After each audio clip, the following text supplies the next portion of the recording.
Olá, bom dia. Você vai ver no Câmara com Notícia. Relatório das medidas de combate à corrupção é aprovado por unanimidade na comissão especial. Texto que vai ao plenário tem previsão de criminalizar a prática de Caixa 2 eleitoral, mas ficou de fora a possibilidade de juízes e promotores serem processados por crime de responsabilidade. Aqui do Salão Verde, ao vivo, Mariana Pichitsky. Câmara tem sessão daqui a pouco e pode votar o relatório das medidas de combate à corrupção. Do corredor das comissões, Carol Nogueira. Comissão de Meio Ambiente discute novo adiamento de fim de lixões na política de resíduos sólidos. Hoje é quinta-feira, 24 de novembro. Agora em Brasília, 8 horas e 50 minutos pelo horário brasileiro de verão. Esses são os destaques do Câmara com Notícia, que já está no ar. A comissão especial que debate as medidas contra a corrupção aprovou por unanimidade, na noite desta quarta-feira, o relatório do deputado Onyx Lorenzoni.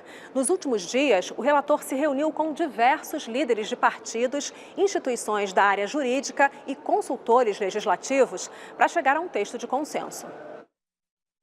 O relatório prevê 12 propostas de combate à corrupção, 2 a mais que as sugeridas pelo Ministério Público originalmente.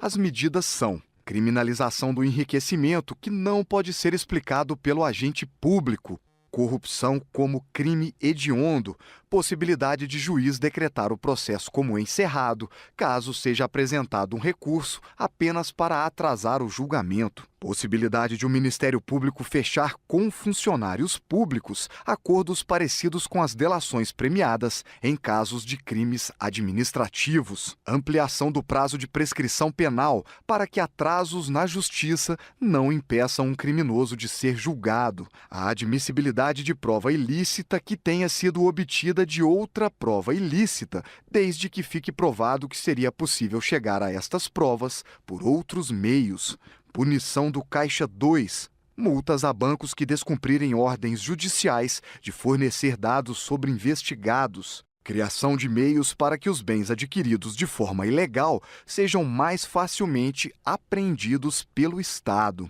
o reconhecimento da figura do reportante, que é o cidadão que relata o cometimento de crimes ou casos suspeitos e não necessariamente tenha envolvimento nos fatos. Por último, aumenta a possibilidade de que o corrupto devolva, por meio de acordo, o patrimônio desviado, recebendo em troca uma pena atenuada. Mas o ponto mais polêmico da proposta ficou de fora: a possibilidade de magistrados e membros do Ministério Público serem processados por crime de responsabilidade. Para convencer os deputados a aprovar seu parecer, Lorenzoni propôs fazer um texto em separado para a proposta de punição de juízes e do Ministério Público, que será discutida em outra ocasião. Está sendo feito um estudo no sentido de encontrar, e provavelmente seja na lei de improbidade, que vá se encontrar um capítulo onde se pode trabalhar com o conceito de crimes funcionais de magistrados e procuradores ou promotores de justiça. Esse trabalho, que será feito logo após a votação das 10 medidas, nós pretendemos até terça-feira ter esse projeto pronto, com a capitulação adequada, os tipos adequados, as penas estabelecidas. E depois de mais de 13 horas de reunião, às 11 da noite, o relatório foi aprovado por unanimidade. 30 votos a 0 a favor do relatório do deputado Onyx Lorenzoni. Agora, ele será encaminhado para análise do plenário da Câmara. Isso nos dá muita força e nos bota lá no plenário com uma condição de salvaguardar as 10 medidas, e o país realmente tem instrumentos para poder enfrentar essa doença que é a corrupção no setor público brasileiro. O Brasil dá um passo, que não talvez seja aquele passo do tamanho que nós queríamos, mas um passo possível, seguro, né, com um grande acordo, com unanimidade, que a gente espera que isso replique no plenário e esse possa também ser votado lá. Vamos conversar então com a Mariana Prischitski, que está nesse momento aqui na entrada do plenário Ulisses Guimarães. E Mariana, para votar a proposta no plenário é preciso aprovar um requerimento de urgência. É isso? Bom dia. Isso, Vera, bom dia a todos.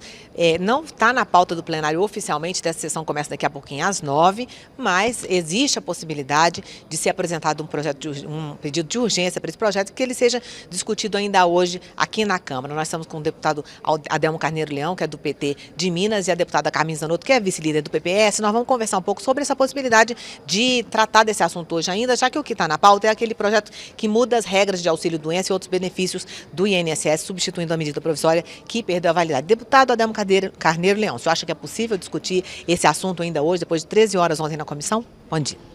Bom dia, Mariana. Bom dia aos telespectadores da nossa TV Câmara. Eu acho que é possível, mas eu entendo que a discussão que nós temos que fazer, o debate que nós temos que fazer é no sentido de, ao final de todo esse processo, nós possamos apresentar ao povo brasileiro uma lei que seja efetiva no combate à corrupção. Nós não podemos, com a pressa, incluir determinadas situações que possa permitir abuso de poder, abuso de autoridade, ofensa à dignidade humana, criar mecanismos que, ao final, mais vai constranger, mais vai conceder autoridade ou ação autoritária a alguns, do que efetivamente o que nós queremos, ao final, é combater a corrupção. Deputada Carmen Zanotto, houve reunião de líderes ontem à noite com o presidente da Câmara para acelerar a votação no plenário, talvez hoje de manhã ainda. A senhora acha que é possível votar hoje ainda e com mudanças no texto do que saiu da comissão? Olha, com mudanças no texto do que saiu da comissão é muito difícil. É uma matéria fundamental, importante, precisamos combater a corrupção, mas precisamos, acima de tudo, ter conhecimento da última versão como um todo, e essa matéria precisa ser votada nominalmente. Não pode ser uma matéria que a gente vote por um grande acordo no plenário da nossa casa. Matérias fundamentais como essa precisam, sim, da identificação individual de cada parlamentar, do conhecimento coletivo de cada parlamentar, porque ontem nós passamos das 9 horas da manhã às 23 horas e alguns minutos aguardando para o projeto chegar no plenário, a última versão, o relatório aprovado na comissão, que acabou sendo aprovado na comissão, os destaques durante quase a madrugada. Então, precisamos agilizar, mas precisamos ter cuidado para não agilizar demais e cometermos erros.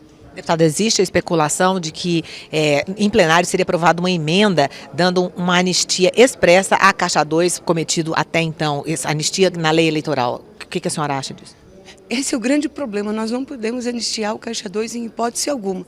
E qualquer tipo de manobra que venha a proteger quem quer que tenha cometido algum tipo de crime, em especial neste tipo de fraude, desse tipo de crime, não pode ser anistiado. Então a gente não pode correr o risco também no plenário, por um acordo, passar alguma matéria ou uma emenda de plenário desta magnitude, porque vai ferir aquilo que a sociedade brasileira está esperando.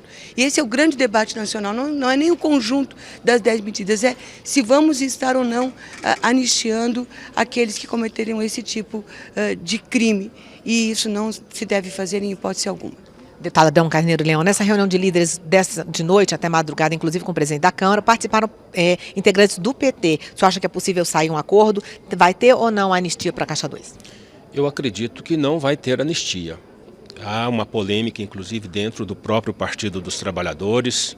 Eu mesmo sou dos deputados que assinou um documento contra a anistia, que nós não vamos votar favorável à anistia, mas eu entendo que esta questão não pode ser olhada, analisada só olhando para o retrovisor.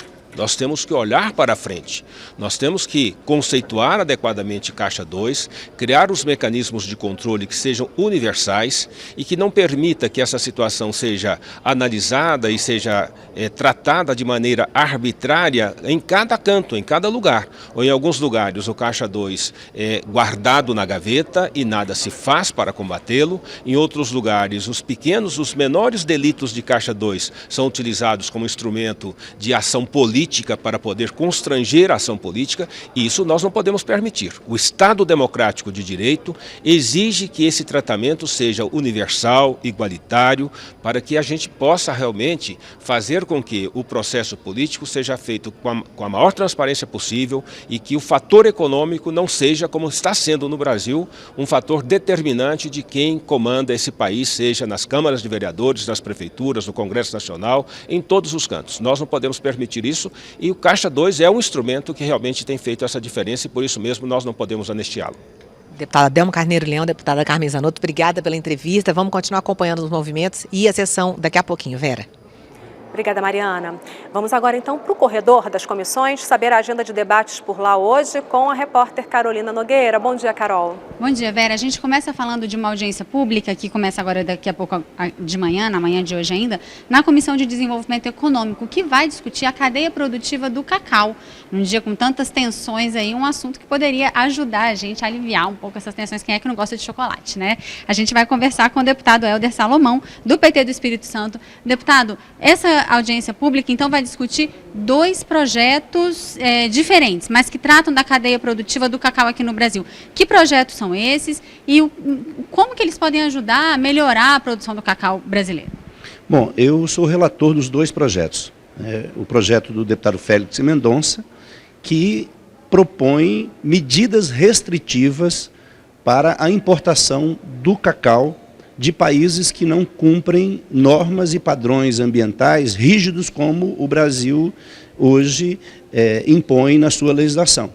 O que na prática ocorre, e o autor argumenta isso, o deputado Félix Mendonça, é que isso provoca um desestímulo à produção nacional e, além disso, uma concorrência desleal, já que os custos da produção do cacau no Brasil, em virtude da legislação mais rigorosa, aumenta em relação a esses países que não têm normas muito rígidas de controle ambiental.